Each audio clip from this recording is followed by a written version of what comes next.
Now, before we even start, and Woody said some very kind things about me, and you might want to hear a word or two about ESPN, but I have to clarify one thing. When they invited me tonight, and it's the 100th birthday, the Centennial year, I think they were reaching back to find someone back here who might be able to give a lot of history firsthand. I don't know how many of you were paying attention early when we went through those graduates from 90, 80, 70, 60, and so on.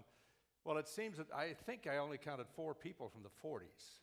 So they got pretty close because I graduated in the 50s.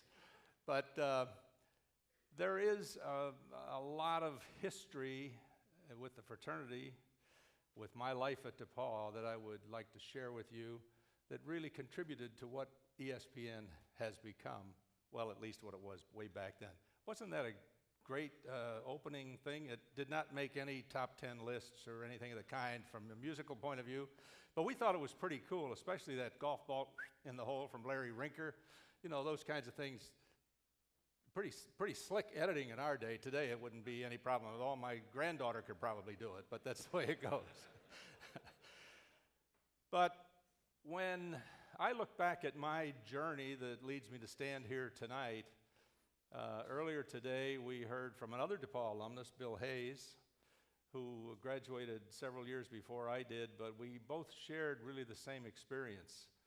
I was not graduating from high school on Pearl Harbor Day, but I was in the 4th grade listening on the radio. You know, today we take it for granted that CNN, Fox News, somebody's going to have a camera when the troops come ashore. And we'll be back with the latest flyover, and we're going to drop a few bombs here or there. But that will follow this commercial, because today we televise everything.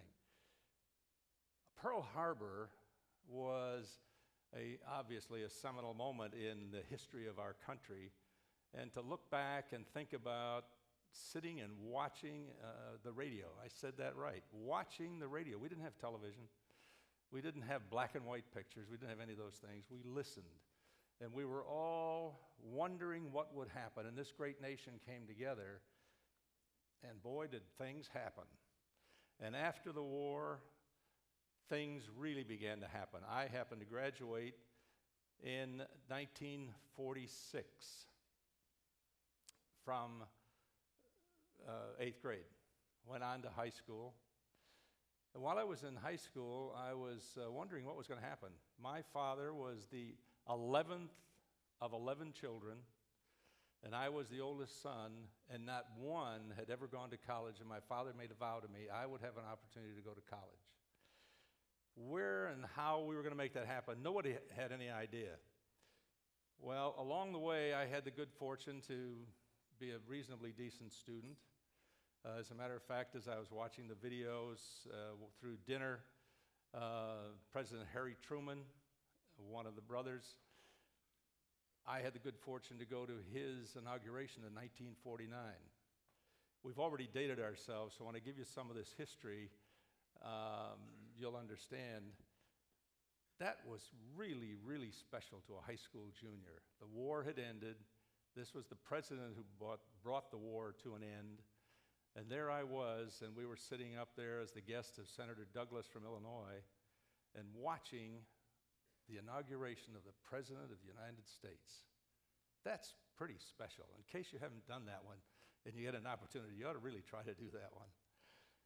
But as I went through my senior year in high school, it became evident that A, we didn't have any money to go to college, so I would have to get a scholarship.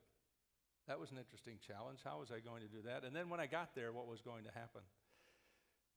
Well, fortunately, I was lucky enough to take a few scholarship examinations, and I ended up winning a rector's scholarship at DePaul with a caveat. The caveat was I took the test in the spring, but I had to get my final grades. I had to be in the top 10%, or the scholarship was null and void.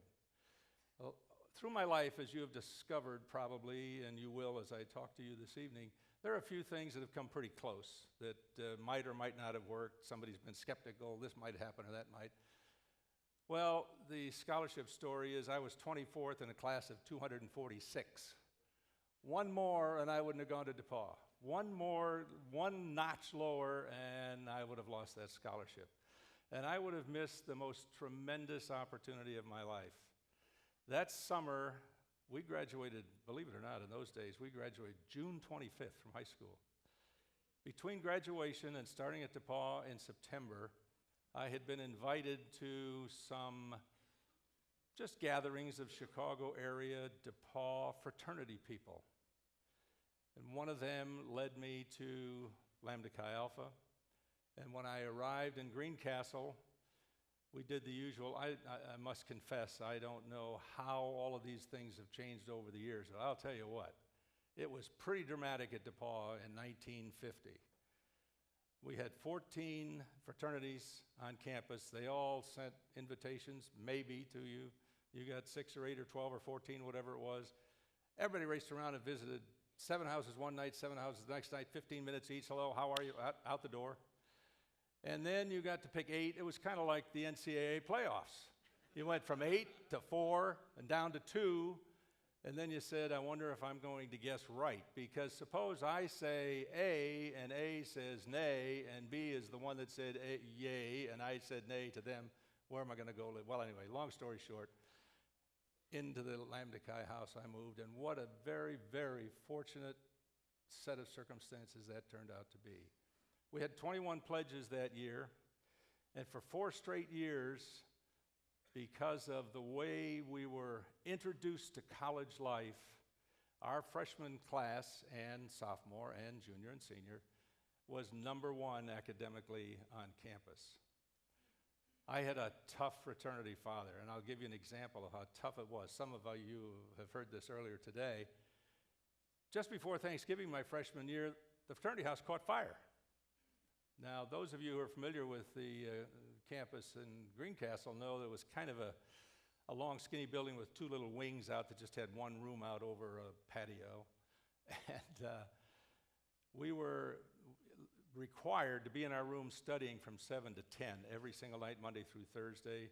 As Bill mentioned earlier today, to those of you who are with us this morning, the women were back in the dorm by 10 o'clock at night. Freshman women had to be in at 7:30 and all of those kinds of things. So studying was a really good way to occupy your time. My fraternity brother, a senior, Chuck Reed, heard some noise in the hall. Chuck was one tough guy, I got to tell you. If there was noise during quiet hours, somebody was going to hear about it. And so he went down the hall to see what was going on, but before he left, he said, stay on the books. And it's getting a little noisier and a little noisier, and he came back through the door, and he said, the house is on fire. Well, that's nice. But it's at the other end. I'll check and see what's really going on. Keep studying. Wow, this is an indoctrination to college life. So I'm sitting there, and I, of course, hear sirens, because Greencastle's not that big. It doesn't take long for the fire department to get there.